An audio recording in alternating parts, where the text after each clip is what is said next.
CPM Pathanamthitta ജില്ലാ കമ്മിറ്റിയുടെ നിലപാട് മാറ്റം. അത് നിലപാടെന്ന് പറയുന്നത് ADM നവീൻ ബാബുവിൻ്റെ വിഷയത്തിലാണ്. മുൻപ് ഉണ്ടായിരുന്ന CPMൻ്റെ നിലപാട് എന്ന് പറഞ്ഞാൽ PP ദിവ്യയ്ക്കെതിരായിട്ട് നടപടിയെടുക്കണമെന്നായിരുന്നു CPMൻ്റെ നിലപാടെങ്കിൽ ഇന്ന് അതിന് നേരെ വിരുദ്ധമായിട്ടുള്ള നിലപാട് പറയുന്നു. അത് CPMൻ്റെ ജില്ലാ സെക്രട്ടേറിയറ്റ് മെമ്പറാണ് എന്നുള്ളത് കൂടിയാണ്. അന്ന് ആ പ്രശ്നം വളരെയധികം ഉയർന്നു നിന്നപ്പോൾ, വളരെയധികം എസ്കലേറ്റ് ചെയ്ത് നിന്നപ്പോൾ അന്ന് ആ പ്രശ്നത്തെ ഒന്ന് ശമിപ്പിക്കാൻ വേണ്ടിയിട്ടാണ് PP ദിവ്യ തെറ്റ് ചെയ്തു. PP ദിവ്യയ്ക്കെതിരായിട്ട് നിൽക്കുകയും നവീൻ ബാബുവിന് അനുകൂലമായിട്ടൊക്കെ നിൽക്കുകയും ചെയ്തിരിക്കുന്നത്. ഇപ്പോൾ PB ഹർഷകുമാർ പറയുകയാണ്, സെക്രട്ടേറിയറ്റ് മെമ്പർ പറയുകയാണ്, PP ദിവ്യ ഒരു തെറ്റും ചെയ്തിട്ടില്ല, കുറ്റബോധം കൊണ്ടാണ് നവീൻ ബാബു ആത്മഹത്യ ചെയ്തത് എന്നാണ് പറയുന്നത്. കണ്ണൂർ ഏരിയമായിരുന്ന നവീൻ ബാബുവിന്റെ ദുരൂഹ മരണത്തെ സംബന്ധിച്ച് അല്ലെങ്കിൽ ആത്മഹത്യയെ സംബന്ധിച്ച് വലിയ വിവാദങ്ങളാണ് കേരളത്തിൽ.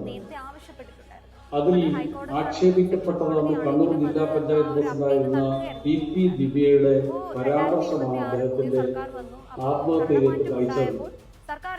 ഇപ്പോൾ അത് സംബന്ധിച്ച് നേരത്തെ ഉണ്ടായിരുന്ന അന്വേഷണം തൃപ്തികരമല്ല എന്ന് പറഞ്ഞ് നവീൻ ബാബുവിന്റെ ഭാര്യ ഗവൺമെന്റിൽ കൊടുത്ത പരാതിയുടെ അടിസ്ഥാനത്തിൽ CBIക്ക് അന്വേഷണം വിട്ടതായി വാർത്ത. ഇത് ആ കാലം മുതൽ തന്നെ ചില സംശയങ്ങൾ നമ്മുടെ നാട്ടിൽ ഉയർന്നതാണ്. ശരിക്കും ഈ പറയുന്നതിന്റെ ലക്ഷ്യം എന്താണ്? തീർച്ചയായും ഇതിന്റെ ലക്ഷ്യം എന്ന് പറയുന്നത് നമുക്കറിയാം, ഇന്ന് CBI അന്വേഷണം വേണം എന്ന് നവീൻ ബാബുവിന്റെ കുടുംബം നേരത്തെ ആവശ്യപ്പെട്ടിട്ടുണ്ടായിരുന്നു. അത് ഹൈക്കോടതി ആണെങ്കിലും സെക്ഷൻ കോടതി ആണെങ്കിലും അത് ആ ഒരു അപ്പീൽ തള്ളുകയായിരുന്നു ചെയ്തിട്ടുണ്ടായിരുന്നത്. അപ്പോൾ 2026 പുതിയ സർക്കാർ വന്നു. അപ്പോൾ ഭരണമാറ്റം ഉണ്ടായപ്പോൾ സർക്കാർ ഈ കേസ് മുഖവിലയ്ക്ക് എടുക്കുകയും CBI അന്വേഷണം വേണമെന്ന് സർക്കാർ ആവശ്യപ്പെടുകയും ചെയ്തു. അപ്പൊ അങ്ങനെ ഒരു CBI അന്വേഷണം ഉണ്ടാകും എന്ന ഒരു തീരുമാനം പുറത്തേക്ക് വന്ന സാഹചര്യത്തിലാണ് PP ദിവ്യയെ പ്രതിരോധിച്ചുകൊണ്ട് പത്തനംതിട്ടയിലെ തന്നെ, അന്ന് ആലോചിക്കണം, നവീൻ ബാബുവിന്റെ സ്ഥലമാണ് പത്തനംതിട്ട.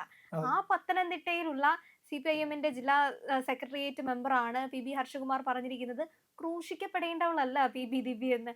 അവരാകെ ചെയ്ത കുറ്റം എന്ന് പറയുന്നത് ഈ സദസ്സിലേക്ക് നവീൻ ബാബു വിരമിക്കുന്ന ആ ഒരു അതെ സ്ഥലം മാറി പോകുന്നതിന്റെ ആ ഒരു യാത്രയപ്പ് ചടങ്ങിലേക്ക് ക്ഷണിക്കപ്പെടാതെ കയറി വന്നത് മാത്രമാണ് PP ദിവ്യ ചെയ്തൊരു കുറ്റമായിട്ട് പറയുന്നത്.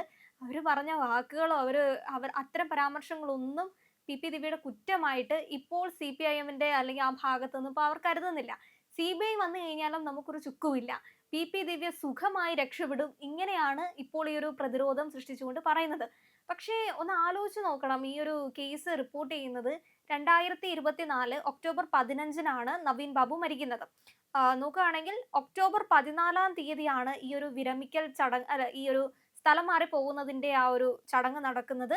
അന്ന് കണ്ണൂർ ഡിസ്ട്രിക്ട് പഞ്ചായത്ത് പ്രസിഡന്റായ PP ദിവ്യ ഈ ഒരു കളക്ടർ ഉൾപ്പെടുന്ന സംഘം ഇരിക്കുന്ന സദസ്സിലേക്ക് കയറി വന്ന് ഇരിക്കുകയാണ് ചെയ്യുന്നത്.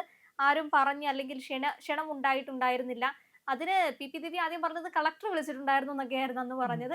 പക്ഷെ പിന്നീട് പറഞ്ഞു അങ്ങനെ ഒരു ക്ഷണക്കത്ത് പോലും ഇവർക്ക് കിട്ടിയിട്ടുണ്ടായിരുന്നില്ല. അങ്ങനെ നവീൻ ബാബുവിന്റെ ആ ചടങ്ങിലേക്ക് വന്നുകൊണ്ട് PP ദിവ്യ പറയുന്നത് ആദ്യം തന്നെ ഈ കൈക്കൂലിക്കാരൻ അല്ലെങ്കിൽ അങ്ങനെ ഒരു ടാഗ് ചെയ്യപ്പെട്ടുകൊണ്ട് അല്ലെങ്കിൽ അപഹാസ്യനായിരിക്കുന്ന നവീൻ ബാബുവിനെ നമ്മൾ കാണുന്നതാണ്. തല കുനിച്ച് അല്ലെങ്കിൽ അയാളുടെ മുഖത്തുണ്ട് PP ദിവ്യ പറഞ്ഞത് കൊണ്ടുള്ള എന്താണ് ആ ഒരു മാനസിക സംഘർഷം ആ മുഖത്ത് നമുക്ക് കാണാൻ പറ്റുന്നുണ്ടായിരുന്നു.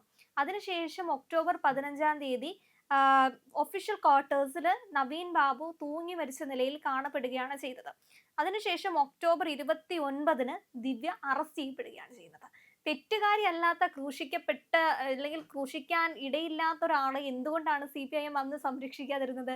29-ാം തീയതി പക്ഷെ അന്ന് സംരക്ഷണ വലയങ്ങളൊക്കെ സ്ഥാപിച്ചിട്ടുണ്ടായിരുന്നു. കണ്ണൂർ വീടിന് മുന്നിൽ CPMന്റെ അണികളെല്ലാം കൂടെ നിരന്നു നിൽക്കുന്നു, PP ദിവ്യയെ തൊടാൻ സമ്മതിക്കില്ല എന്നൊക്കെ പറഞ്ഞുകൊണ്ട് നിൽക്കുന്നു.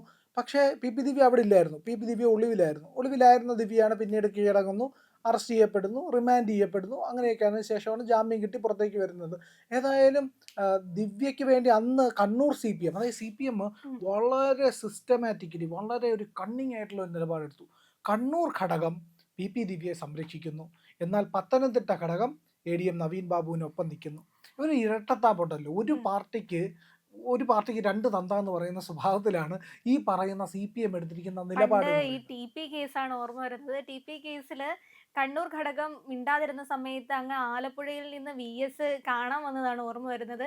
ഒരു ഘടകം മിണ്ടാതിരിക്കുന്നു, അല്ലെങ്കിൽ ഒരു ഘടകം പ്രതികരിക്കാതിരിക്കുന്നു. പക്ഷെ മറ്റൊരു ഘടകത്തിൽ നിന്ന് പ്രധാനിയായ VS വന്ന് ആ കുടുംബത്തിനോടൊപ്പം നിൽക്കുന്നു. അതെ. ആ ഒരു അല്ല, പക്ഷെ അത് കാഴ്ചയാണ്. VSന്റെ നിലപാടാണ്. ഉം. VSന് സുധീരമായിട്ടുള്ള ഒരു നിലപാടുണ്ടായിരുന്നു. VS കൃത്യമായിട്ട് പാർട്ടിക്ക് അതീതമായിട്ട് തൻ്റെതായ ഒരു നിലപാട് ഇല്ലെങ്കിൽ ഒരു പൊസിഷൻ എടുത്തു നിന്നു എന്നുള്ളതാണ് അതിൽ ഏറ്റവും പ്രധാനപ്പെട്ട കാര്യം എന്നുള്ളതാണ്.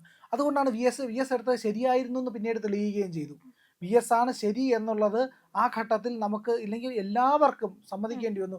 പിന്നീട് ചോദിക്കുകയും ചെയ്തിട്ടുണ്ടായിരുന്നു, ഞാൻ TPയുടെ വീട്ടിൽ പോയത് കൊണ്ടാണോ പാർട്ടി ആ ഇലക്ഷന് പരാജയപ്പെട്ടത് ഇല്ലെങ്കിൽ ഇലക്ഷൻ അഭിമുഖീകരിക്കുമ്പോൾ തിരിച്ചടി ഉണ്ടായത്, അതോ പാർട്ടി TPയെ കൊന്നത് കൊണ്ടാണോ എന്നൊരു ചോദ്യം വന്നിട്ടുണ്ട്. അപ്പോൾ തീർച്ചയായും ആ ഒരു കേസ്, കാരണം നവീൻ ബാബു എന്ന് പറയുന്നതും ഇയാളൊരു കോൺഗ്രസ്സുകാരനോ അല്ലെങ്കിൽ സംഘപരിവാർകാരനോ അല്ല, അതെ CPMന്റെ തന്നെ, അല്ലെങ്കിൽ CPM വേട്ടയാടുന്നത് എപ്പോഴും CPMന്റെ അനുഭാവികളെ ആണെന്നുള്ള ഒരു വലിയ സത്യമുണ്ട്. അപ്പൊ ഈ നവീൻ ബാബു കേസിൽ ഇപ്പോ ഇദ്ദേഹം ഹർഷകുമാർ പറയുന്ന അനുസരിച്ചാണെങ്കിലും ഇയാൾ ഒരു കറപ്ഷൻ ചെയ്ത ഒരാളാണ്. ഒരു ഉദ്യോഗത്തിൽ ഇരിക്കുന്ന സമയത്ത് ഇയാൾ കൈക്കൂലി വാങ്ങിയിട്ട് അങ്ങനത്തെ പ്രശ്നങ്ങൾ തന്നെയാണ് ഇയാളും ചൂണ്ടിക്കാണിക്കുന്നത്. പക്ഷെ ഒന്ന് ആലോചിക്കണം, ഒക്ടോബർ 29 ദിവ്യ അറസ്റ്റ് ചെയ്യുമ്പോൾ പിണറായി വിജയൻ സർക്കാരാണ് ഇവിടെ ഭരിച്ചുകൊണ്ടിരിക്കുന്നത്.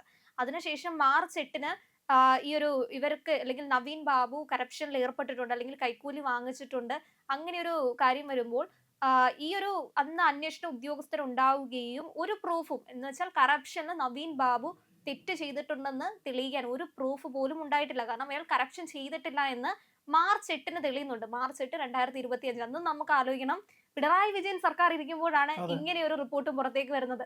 അന്ന് നിങ്ങളുടെ കയ്യിൽ ഈ ഭരണം ഇരിക്കുമ്പോൾ ഇത്തരം ഒരു റിപ്പോർട്ട് പുറത്തേക്ക് വരുന്നു. ഇപ്പൊ ഭരണം മാറി CBI അന്വേഷണം വരുമ്പോൾ എന്തിനാണ് ഇത്ര പേടിക്കുന്നത്? അതെ, അതാണ് പ്രധാനമായിട്ട് വരുന്ന ഒരു ചോദ്യം. CBI അന്വേഷണത്തിന് ഭയമില്ല, ഞങ്ങൾ കോൺഗ്രസ്സുകാരല്ല, ഞങ്ങൾക്ക് ഭയമില്ല. സ്വരാജ് പറഞ്ഞിട്ടുണ്ടായിരുന്നു കഴിഞ്ഞ ദിവസം, സ്വരാജ്, അവസാന നിമിഷം വരെയും പോരാടും ഞങ്ങൾ. അങ്ങനെ പോരാടാൻ നിൽക്കുന്നവരാണെങ്കിൽ ഭയക്കുന്നത് എന്തിന് എന്നുള്ളതാണ്, ഇത് വേണ്ട എന്ന് പറയുന്നത് എന്തിനാണ് എന്നുള്ളതാണ്.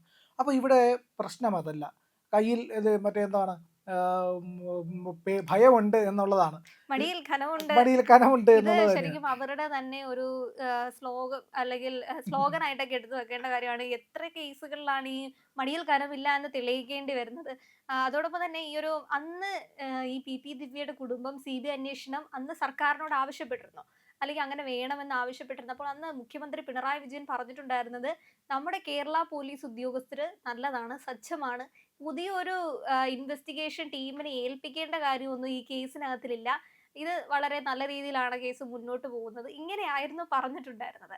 അപ്പോൾ അതിൽ നിന്ന് VD സതീശൻ സർക്കാർ കയറുമ്പോൾ എടുക്കുന്ന ഈ ഒരു തീരുമാനം, ഇതിനോട് നല്ല പ്രത്യക്ഷത്തിൽ വലിയ രീതിയിലുള്ള വിയോജിപ്പ് തന്നെയാണ് ഇപ്പോൾ CPIയും എടുത്തുകൊണ്ടിരിക്കുന്നത്. അതെ, അന്ന് തലപൊക്കാതിരുന്ന കൊമ്പന്മാരൊക്കെ ഇപ്പൊ പത്തനംതിട്ടയിൽ നിന്ന് തലപൊക്കിയിരിക്കുകയാണ്. പിന്നെ വേറൊരു കാര്യമുണ്ട്, കണ്ണൂർ CPMന് ഭയമാണ് CBI. കാരണം CBI വന്നു കഴിയുമ്പോഴത്തേക്കും നടന്നു വരുന്ന P ജയരാജൻ പെട്ടെന്ന് കുഴഞ്ഞു വീണ് സ്ട്രക്ചറിലാവുന്നത് കണ്ടിട്ടില്ലേ, നെഞ്ചുവേദനയാവും, പിന്നെ നടക്കാനൊന്നും പറ്റൂല, പിന്നെ എല്ലാവരും കൂടെ താങ്ങി പിടിച്ചെടുത്തുകൊണ്ട് പോകണം. CBI പോയി കഴിയുമ്പോൾ ചാടി അയച്ച് നടന്നു വരുന്നത് കാണാൻ കഴിയും എന്നുള്ളതാണ്. ഇത് ഇവരുടെ ഒരു അടവാണ്. ഇത്രയും ഭയപ്പെട്ട് പേടിച്ച് വിറച്ച് ഇരിക്കുന്ന മറ്റേ ആട് വണ്ണിനകത്ത് കണ്ടിട്ടില്ലേ ഒരു കഥാപാത്രം, ഈ പറയുന്ന പാർട്ടി രഹസ്യങ്ങളൊക്കെ കാത്തു സൂക്ഷിക്കുന്ന ആളാണ് ചെമ്പൻ വിനോദ് അഭിനയിക്കുന്ന ഒരു കഥാപാത്രമുണ്ട്. പിന്നെ ഷമീർ സാറെ അടിച്ചു കൊല്ലില്ലേ സാറേ എന്ന് പറഞ്ഞുകൊണ്ടിരിക്കില്ലേ, അതാണ് CPMന്റെ CBIയുടെ മുമ്പിൽ വരുമ്പോഴുള്ള അവസ്ഥ എന്നുള്ളത്. പിന്നെ എനിക്ക് തോന്നുന്ന ഒരു ഫാക്ടർ എന്ന് പറയുന്നത്, PP ദിവ്യ എന്ന് പറയുന്ന അവരുടെ ഒരു കണ്ണൂർ പഞ്ചായത്ത് പ്രസിഡന്റിനെ ജില്ലാ സംരക്ഷിക്കുന്നതിന്റെ പഞ്ചായത്ത് പ്രസിഡന്റ് ജില്ലാ പഞ്ചായത്ത് പ്രസിഡന്റിനെ